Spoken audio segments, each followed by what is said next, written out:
On se retrouve aujourd'hui dans cette vidéo pour mes lectures du mois d'octobre. On y va, c'est parti. Coucou, j'espère que vous allez bien.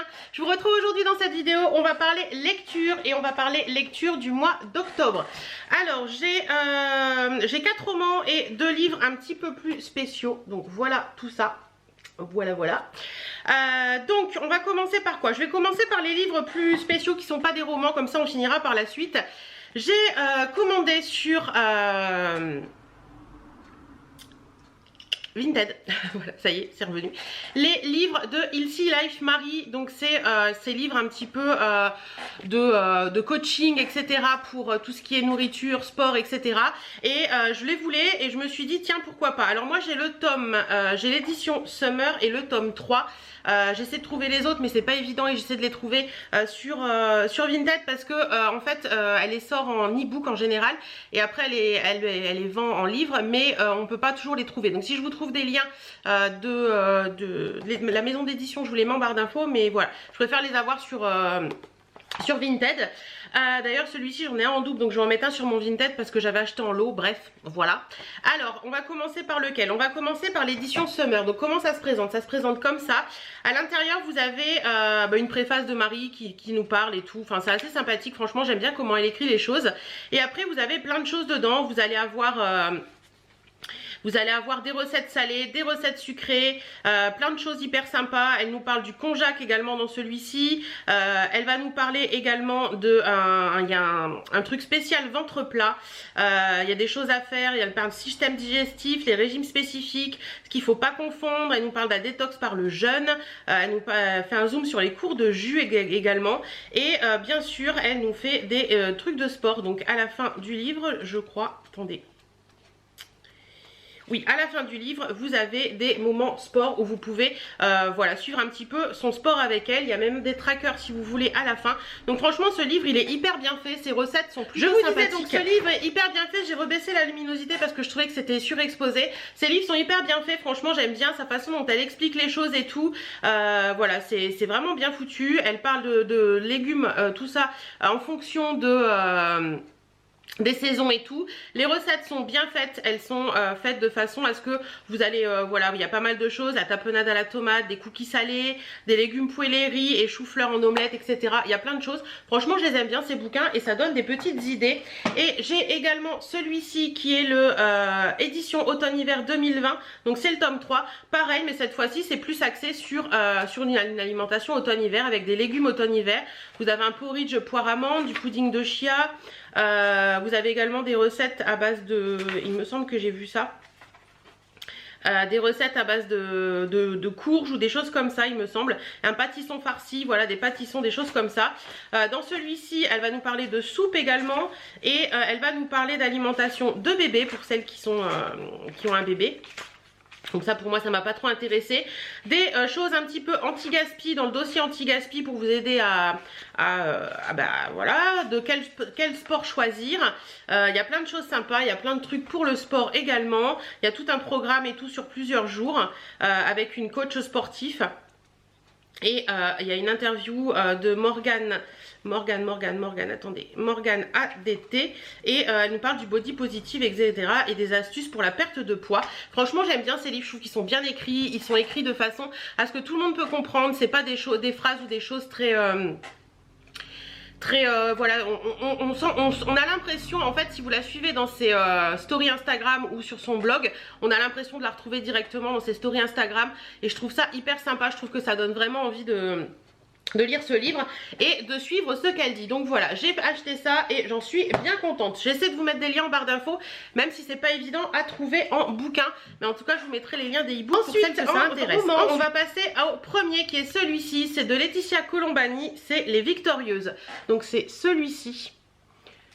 Hop, voilà. Donc pour celles qui suivent mes vidéos lecture, vous savez que c'est l'auteur de La Tresse. La Tresse, j'avais beaucoup aimé ce livre et là Les Victorieuses, j'ai adoré.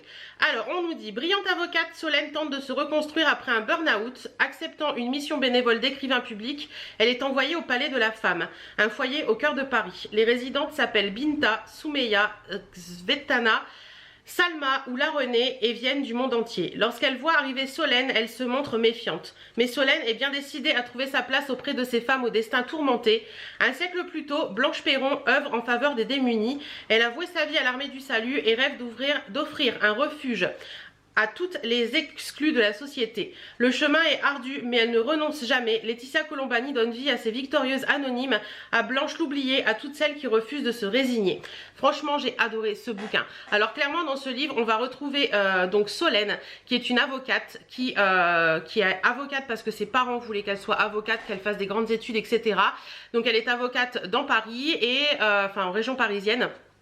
Et un jour, elle se retrouve face à un procès qu'elle a perdu, et la personne, son client, saute des étages et se tue. Parce qu'il a perdu son procès et que ça l'a touché énormément. Solène est complètement dévastée par rapport à ça, parce qu'elle se dit qu'elle n'a pas bien fait son travail et que du coup son client s'est tué à cause d'elle. Et c'est compliqué, elle a une descente aux enfers qu'elle essaie de remonter, mais c'est pas forcément évident. Et elle tombe sur une annonce parce qu'elle est chez elle et qu'on lui dit il faut que tu fasses quelque chose, il faut que tu arrêtes de rester chez toi comme ça, il faut que tu bouges. Et elle tombe sur une annonce d'écrivain public.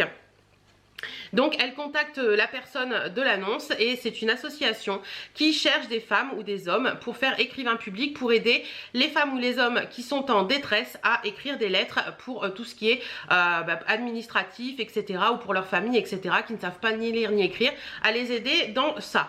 Et elle se retrouve dans un foyer parisien qui s'appelle le Palais de la Femme. Donc voilà, à l'entrée, en fait, si vous voulez, Solène se retrouve face à la misère féminine, en fait. Ces hommes, ces femmes surtout, ces femmes qui ont été, soit qui viennent de pays en guerre, d'Afrique, qui ont fui le pays en guerre, soit qui ont, d'Afrique ou d'ailleurs, soit qui ont fui leur pays parce que pour des histoires de trucs ancestraux tels que l'excision des filles, etc., etc. Et voilà, elle se retrouve face à ces femmes qui ont un parcours de vie très difficile.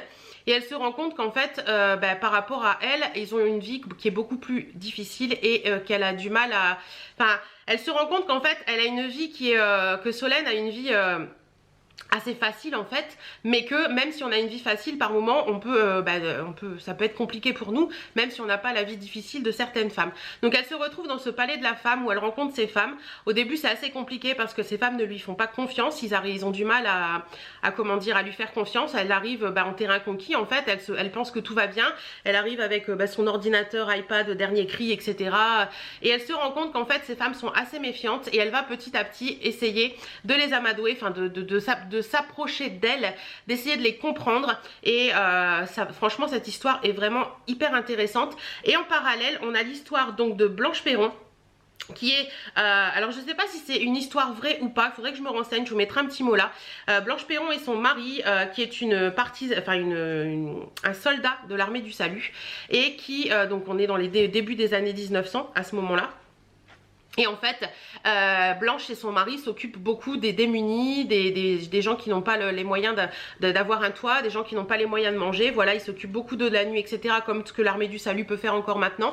Et en fait, on a deux histoires comme ça en parallèle constamment, de chapitre en chapitre, pour se rendre compte qu'en fait, Blanche est, de toute façon, c'est écrit derrière, donc je ne vais pas vous le cacher, Blanche est l'instigatrice et la créatrice du Palais de la Femme où travaille Solène.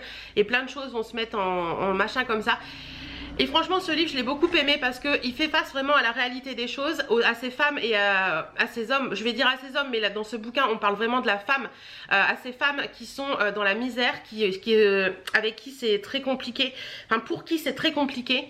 Et ouais, j'ai beaucoup aimé ce livre, il est très très bien écrit, il se lit très facilement. Et Laetitia Colombani, encore un bon livre de Laetitia Colombani, j'adore, j'ai adoré La Tresse. C'est vraiment des histoires qui vous font voir un petit peu le vrai monde, et je trouve que c'est pas mal. Voilà. Autre chose, La Tresse avait été sortie pour enfants. Je sais pas si vous vous en rappelez, je vous en avais parlé et je trouve ça très bien parce que La Tresse c'est une très jolie histoire. Je vais regarder si celui-ci, Laetitia Colombani, était sorti pour les enfants parce que ça peut être une bonne option également.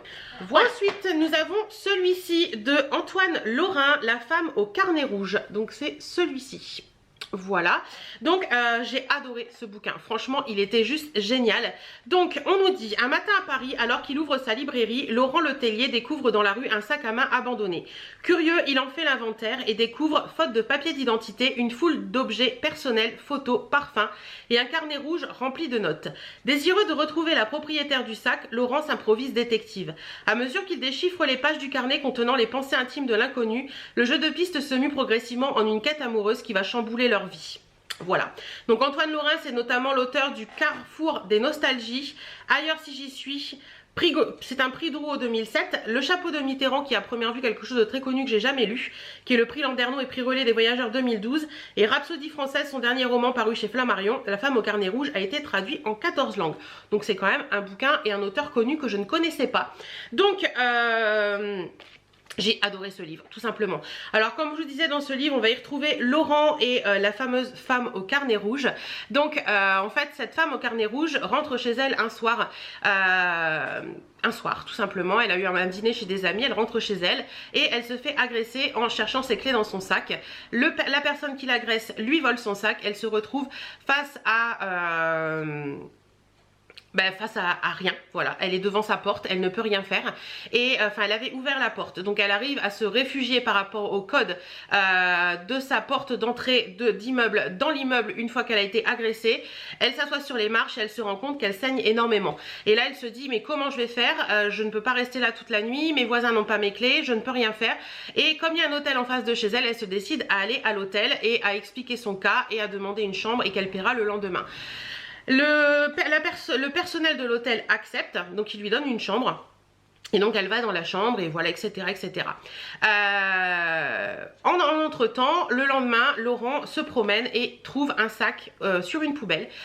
Il se demande ce que c'est, il regarde et tout et il voit qu'en fait, il pense sincèrement que c'est un sac qui a été volé et que la personne doit rechercher son sac. Donc il décide de prendre ce sac et d'aller à la gendarmerie ou à la police je crois, puisqu'il est en ville, le déposer. Mais ça se passe pas comme prévu parce que Laurent est pressé et le policier lui dit qu'il y a beaucoup de gens devant lui et qu'il va en avoir pour à peu près 2 heures d'attente. Donc Laurent décide de repasser plus tard.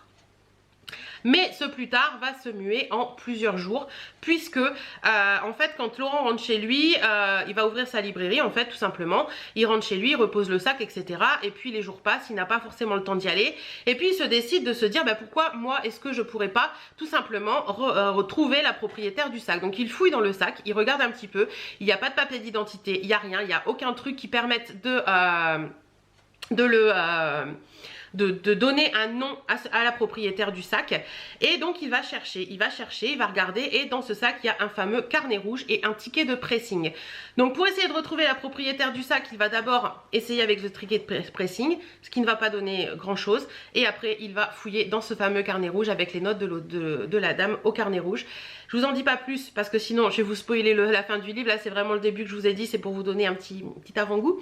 Et donc Solène non du tout, Solène c'était l'autre livre, excusez-moi. Donc la femme au carnet rouge, malheureusement elle va avoir, les employés de l'hôtel vont la retrouver inconsciente le lendemain dans la chambre et donc elle va aller à l'hôpital dans le coma. Donc voilà, on en est dans le début du livre et après je vous laisse découvrir parce qu'il y a plein de choses qui se passent et c'est vraiment très sympa. Il est complètement prenant, j'avais qu'une envie, alors moi comme je vous dis toujours à chaque fois, quand j'ai qu'une envie le soir c'est d'aller me coucher pour lire la suite, c'est que c'est bon signe et ce livre en fait partie. Franchement, La femme au carnet rouge d'Antoine Lorrain, ce livre est génial. Je vous mets tous les liens en barre d'infos. Ensuite, on va chez Karen Ponte. Tu as promis que tu vivrais pour moi. Hop, c'est celui-ci. Voilà, donc Karen Ponte, je vous en ai déjà parlé. J'adore cette autrice, je trouve qu'elle est vraiment donc je vous disais Karen Ponte, je vous en ai déjà parlé. J'adore cette autrice, je trouve qu'elle est vraiment bien. Et voilà, elle est vraiment entraînante. Il y a quelque chose dans ces bouquins qui prennent au trip, qui prennent au corps, qui sont vraiment bien écrits. Donc dans celui-ci, on nous dit à 30 ans, on imagine que l'on ne peut perdre... Donc dans celui-ci, on nous dit, à 30 ans, on n'imagine pas que l'on peut perdre sa meilleure amie. C'est pourtant le drame que Molly doit affronter quand Marie est emportée par la maladie. Juste avant de mourir, celle-ci demande à Molly de lui faire une promesse, vivre sa vie pleinement pour elles deux. Elle y tient, alors Molly accepte. Mais par où commencer? Lâcher son travail de serveuse? Rompre avec Germain? Certes, il est comptable et porte des chaussons, mais il est quand même gentil. Quelques jours après l'enterrement, Molly reçoit un mystérieux paquet contenant 12 lettres de Marie. Elle comprend alors que son engagement va l'entraîner bien plus loin que ce qu'elle l'imaginait. Franchement, ce roman, alors au féminin disent Karine Ponte nous émeut, nous enchante, nous tient en haleine, coup de cœur de la rédaction. Franchement, ce bouquin, ouais, c'est exactement ça. Il nous tient en haleine jusqu'au bout. En fait, on va retrouver donc Molly, tout au début de ce roman, qui est en couple avec Germain, qui vit tout simplement, voilà, avec Germain. Elle est contente, elle a une vie, voilà, elle est bien. Ils vivent dans l'appartement des grands-parents de Germain, parce que les grands-parents de Germain sont partis en maison de retraite et lui, ils ont laissé l'appartement. Donc voilà, ils vivent dans l'appartement des grands-parents avec les meubles des grands-parents, etc. Et Molly travaille en tant que serveuse, tout simplement. Donc Molly est l'amie de Marie, Marie qui a une maladie, on ne nous dit pas exactement ce que c'est, mais Marie a une maladie et malheureusement Marie décède à peine 30 ans. Et si vous voulez, ça touche beaucoup Molly, c'est compliqué pour elle, etc., etc. Et Molly a une deuxième amie qui s'appelle, je crois, Victoria, si mes souvenirs sont bons. Donc voilà, Victoria et Marie n'étaient pas forcément, s'entendaient pas forcément très bien parce qu'elles n'ont pas la même vision des choses de la vie. Mais Victoria va être quand même présente pour Marie, pour Molly, excusez-moi, pour l'aider à surmonter tout ça. J'arrête pas de bouger la caméra, ça m'énerve ce matin, je sais pas pourquoi. Donc voilà, donc Molly doit affronter bien sûr le décès de sa meilleure amie qui est pas évident, et quelques jours après le décès de sa meilleure amie, Molly va recevoir un paquet avec une écriture qui lui est connue, c'est-à-dire l'écriture de Marie. Et là, elle ne comprend pas puisque Marie est décédée. Et en ouvrant le paquet, elle se rend compte que Marie lui a envoyé une lettre en lui disant, puisqu'elle lui avait fait promettre sur son lit de mort de vivre pour elle deux, donc dans ces lettres, elle va lui demander de faire des choses que Marie a toujours voulu faire mais qu'elle n'a pas eu le temps de faire vu qu'elle est décédée trop tôt. Donc Molly va se poser plein de questions, savoir si elle va le faire, etc. Et elle décide de le faire, et là débouche plein de choses, plein de changements dans sa vie. Des choses qui vont complètement la chambouler, qui vont chambouler sa vie, qui vont chambouler la ligne qu'elle s'était donnée dans sa vie, les habitudes qu'elle s'était données.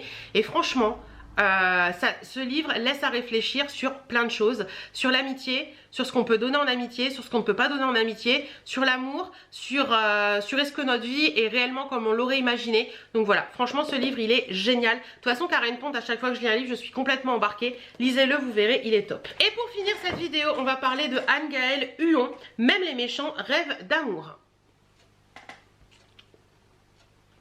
Donc pour celles qui me suivent dans toutes mes vidéos lecture depuis un moment, vous savez que Anne-Gaëlle Huon est un auteur que j'ai découvert grâce à mon papa, puisque mon papa lisait beaucoup mon papa lisait beaucoup avant son décès, et il avait lu un livre d'Anne-Gaëlle Huon dont je ne sais plus le titre, mais bon c'est pas grave.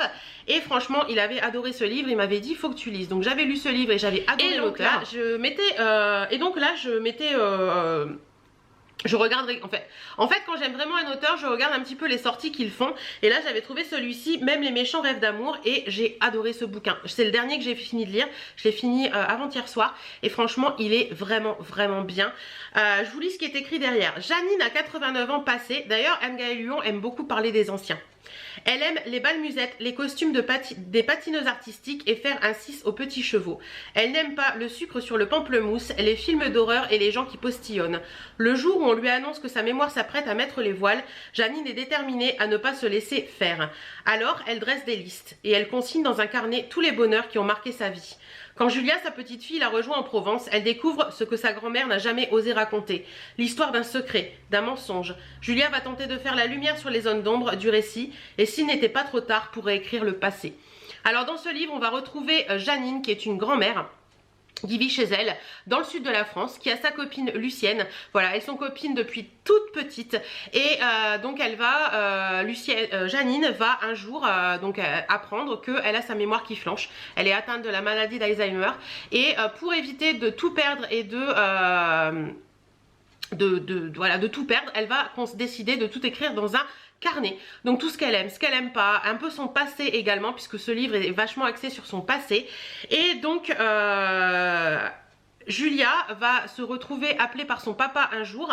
Julia qui a été élevée bercée par sa grand-mère Janine toute sa petite enfance et toute son enfance, puisqu'elle allait en vacances chez sa grand-mère tous les étés et toutes les vacances en fait. Donc Julia va être appelée par son papa qui vit maintenant aux États-Unis et pour lui dire que sa grand-mère est tombée dans son jardin et qu'il faut qu'elle aille la voir à tout prix parce que lui ne peut pas y aller, qu'il a fait les choses en conséquence pour qu'elle soit mise dans une maison, pour qu'elle soit bien, etc. Donc Julia décide, habitant Paris, de partir quelques jours pour aller voir sa grand-mère. Donc elle arrive et elle rencontre donc Lucienne, l'amie de sa grand-mère, qui lui explique que voilà, elle est tombée dans son jardin et que depuis c'est un peu plus compliqué qu'avant. Même si avant il y avait des trous de mémoire, là maintenant c'est d'autant plus compliqué. Donc Julia décide d'aller voir sa grand-mère qu'elle trouve pas très bien forcément. Elle va découvrir Félix qui est la personne qui aide sa grand-mère au quotidien dans cette maison de retraite où il y a des personnes âgées qui sont un peu de tout genre. Voilà, vous avez la mamie tricoteuse, vous avez les deux petits monsieur vieux qui ont fait la guerre et qui se retrouvent et qui ont l'impression de se retrouver tous les jours parce qu'ils n'ont plus de mémoire et dès qu'ils se voient ils sont très contents. Et je passe bien sûr sur d'autres personnages. Et donc Julia va, forcément, tant que sa grand-mère est dans cette maison de retraite, va vivre un petit peu dans la maison de sa grand-mère. Et en voulant ranger quelque chose, elle fait tomber une boîte. Et dans cette boîte, il y a le fameux carnet que sa grand-mère a décidé d'écrire. Donc elle se retrouve sur le lit de sa grand-mère le soir, en train d'essayer de regarder un petit peu ce qu'il y a dans ce carnet. Et elle se rend compte que sa grand-mère a consigné beaucoup de choses dans ce carnet. Ce qu'elle aime, ce qu'elle aime pas, ce qu'elle fait au quotidien. Elle se rend compte que sa grand-mère laisse beaucoup de petits mots un peu partout pour éviter que sa mémoire ne flanche trop et pour se rappeler un peu comme des pense-bêtes. Et dans le bouquin, elle se rend compte aussi que sa grand-mère va raconter une histoire de sa vie que Julia ne connaît pas du tout. Et là commence toute une histoire autour de Julia, de sa grand-mère, d'autres personnages, de Lucienne, l'amie de sa grand-mère qui n'est pas forcément celle qu'on va penser. Donc voilà, plein de choses sympas dans ce bouquin. J'aime beaucoup les romans comme ça d'Anne-Gaëlle Huon qui parlent de personnes âgées. Je trouve que ça donne un petit côté humain, ça donne un petit côté sympa. Et si vous êtes proche de vos grands-parents, je pense que vous ne pourrez qu'aimer ces romans. Donc voilà, j'ai adoré ce roman et je peux que vous le conseiller. Voilà un petit peu pour ces romans et les livres d'Ilsi Life Marie. J'espère que cette vidéo vous aura plu. Comme je vous l'ai dit, vous avez tous les liens en barre d'infos pour celles que ça intéresserait d'aller commander un petit bouquin. Je sais que vous êtes beaucoup à le faire et derrière vous m'envoyez des petits mots en me disant oui, j'ai commandé celui-là ou j'ai acheté celui-là et tout, je l'ai lu, il est vraiment bien, tu as bien fait de me le conseiller. Donc j'en suis très contente. Vous m'en conseillez également aussi de temps en temps, donc je les note. Il y en a certains que j'ai achetés, d'autres pas forcément parce que ça me correspond pas. Mais voilà, n'hésitez pas. En attendant, je vous fais plein de bisous. Prenez soin de vous, portez-vous bien et à très bientôt.